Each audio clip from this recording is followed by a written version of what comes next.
Yeah.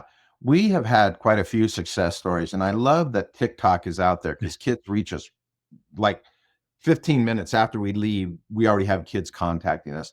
Two success stories that come to mind right away. We were talking about alcohol and how alcohol, when somebody drinks, they act different. I don't know if you've been around people that drink. They immediately get louder, and then pretty soon they start saying stuff that they would not normally say.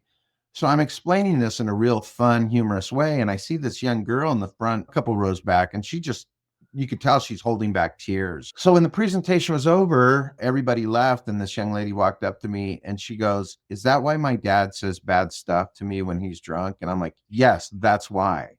I Hmm. said, "It's not you, it's your dad. And there's stuff coming out of your dad."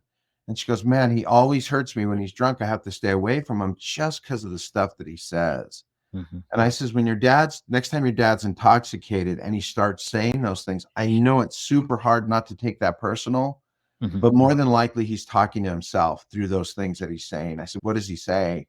And he says, "Man, I'm a loser. I'm never going to amount to anything." And he just says all these hurtful things. And then she caught back up to us later on, probably a couple of weeks later on TikTok. And she said, "Man, that has really helped her to understand her dad. And instead of being mad at him, she looks at him now with a lot of pity." That's one success story that we had. Another success story is a kid that started using his electronic cigarette in eighth grade, smoked all of eighth grade, smoked all summer. And now that he's in high school, he wants to play baseball and football and he's having trouble breathing.